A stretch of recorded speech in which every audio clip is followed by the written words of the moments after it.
भगवद्गीता अध्याय श्लोक 1 अर्जुन उवाच ज्यायसि चेत्कर्मणस्ते मता बुद्धिर्जनार्दन तत्किं कर्मणि घोरे मां नियोजयसि केशव। एक्स अर्जुन ने कहा, हे जनार्दन, हे केशव, यदि आप बुद्धि को काम कर्म से श्रेष्ठ समझते हैं तो फिर आप मुझे इस घोर युद्ध में क्यों लगाना चाहते हैं। श्री भगवान कृष्ण ने पिछले अध्याय में अपने घनिष्ठ मित्र अर्जुन को संसार के शोक सागर से उबारने के उद्देश्य से आत्मा के स्वरूप का विशद वर्णन किया है और आत्म साक्षात्कार के जिस मार्ग की संस्तुति की है वह है बुद्धि योग या कृष्ण भावनामृत। कभी कभी कृष्ण भावनामृत को भूल से जड़ता समझ लिया जाता है और ऐसी भ्रांत धारणा वाला मनुष्य भगवान कृष्ण के नाम जप द्वारा पूर्णतया कृष्ण भावना भावित होने के लिए प्राय एकांत स्थान में चला जाता है। किंतु कृष्ण भावनामृत दर्शन में प्रशिक्षित हुए बिना एकांत स्थान में कृष्ण नाम जप करना ठीक नहीं। इससे अबोध जनता से केवल सस्ती प्रशंसा प्राप्त हो सकेगी। अर्जुन को भी कृष्ण भावनामृत या बुद्धि योग ऐसा लगा मानो वह सक्रिय जीवन से संन्यास लेकर एकांत स्थान में तपस्या का अभ्यास हो। दूसरे शब्दों में वह कृष्ण भावनामृत को बहाना बनाकर चातुरीपूर्वक युद्ध से जी छुड़ाना चाहता था। किंतु एक निष्ठ शिष्य होने के नाते उसने यह बात अपने गुरु के समक्ष रखी और कृष्ण से सर्वोत्तम कार्य विधि के विषय में प्रश्न किया। उत्तर में भगवान ने तृतीय अध्याय में कर्मयोग अर्थात कृष्ण भावना भावित कर्म की विस्तृत व्याख्या की। भगवद्गीता अध्याय 3 श्लोक 2 व्यामिश्रेणेव वाक्येन बुद्धिं मोहयसीव मे तदेकं वद निश्चित्य येन श्रेयोहमाप्नुयाम।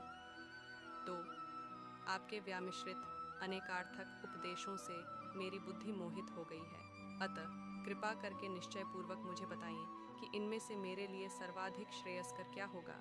पिछले अध्याय में भगवद गीता के उपक्रम के रूप में सांख्य योग, बुद्धि योग, बुद्धि द्वारा इंद्रिय निग्रह, निष्काम कर्म योग तथा नवदीक्षित की स्थिति जैसे विभिन्न मार्गों का वर्णन किया गया है, किंतु उसमें तारतम्य नहीं था। कर्म करने तथा समझने के लिए मार्ग की अधिक व्यवस्थित रूपरेखा की आवश्यकता होगी। अतः अर्जुन इन भ्रामक विषयों को स्पष्ट कर लेना चाहता था, जिससे सामान्य मनुष्य बिना किसी भ्रम के उन्हें स्वीकार कर सके। यद्यपि श्री कृष्ण वाक्चातुरी से अर्जुन को चकराना नहीं चाहते थे, किंतु अर्जुन यह नहीं समझ सका कि कृष्ण भावनामृत क्या है, जड़ता है या कि सक्रिय सेवा। दूसरे शब्दों में अपने प्रश्नों से वह उन समस्त शिष्यों के लिए जो भगवद गीता के रहस्य को समझना चाहते हैं, कृष्ण भावनामृत का मार्ग प्रशस्त कर रहा है। भगवद गीता अध्याय 3 श्लोक 3 श्री भगवान उवाच लोकेस्मिन् द्विविधा निष्ठा पुरा प्रोक्ता मया नघ ज्ञान योगेन सांख्याणाम कर्म योगेन योगिनाम 3। श्री भगवान ने कहा, हे निष्पाप अर्जुन, मैं पहले ही बता चुका हूँ कि आत्म साक्षात्कार का प्रयत्न करने वाले 2 प्रकार के पुरुष होते हैं।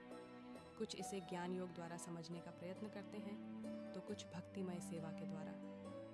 तात्पर्य द्वितीय अध्याय के 39वें श्लोक में भगवान ने 2 प्रकार की पद्धतियों का उल्लेख किया है, सांख्य योग तथा कर्म योग या बुद्धि योग। इस श्लोक में इनकी और अधिक स्पष्ट विवेचना की गई है। सांख्य योग अथवा आत्मा तथा पदार्थ की प्रकृति का वैश्लेषिक अध्ययन उन लोगों के लिए है जो व्यावहारिक ज्ञान तथा दर्शन द्वारा वस्तुओं का चिंतन एवं मनन करना चाहते हैं। दूसरे प्रकार के लोग कृष्ण भावनामृत में कार्य करते हैं, जैसा कि द्वितीय अध्याय के 61वें श्लोक में बताया गया है। 39वें श्लोक में भी भगवान ने बताया है कि बुद्धि योग या कृष्ण भावनामृत के सिद्धांतों पर चलते हुए मनुष्य कर्म के बंधनों से छूट सकता है तथा इस पद्धति में कोई दोष नहीं है। 61वें श्लोक में इसी सिद्धांत को और अधिक स्पष्ट किया गया है कि बुद्धि योग पूर्णतया परब्रह्म, विशेषतया कृष्ण पर आश्रित है और इस प्रकार से समस्त इंद्रियों को सरलता से वश में किया जा सकता है। अतः दोनों प्रकार के योग धर्म तथा दर्शन के रूप में अन्योन्याश्रित हैं। दर्शन विहीन धर्म मात्र भावुकता या कभी कभी धर्मांधता है और धर्म विहीन दर्शन मानसिक ऊहापोह है। अंतिम लक्ष्य तो श्री कृष्ण है, क्योंकि जो दार्शनिक जन परम सत्य की खोज करते रहते हैं वे अंततः कृष्ण भावनामृत को प्राप्त होते हैं। इसका भी उल्लेख भगवद गीता में मिलता है। संपूर्ण पद्य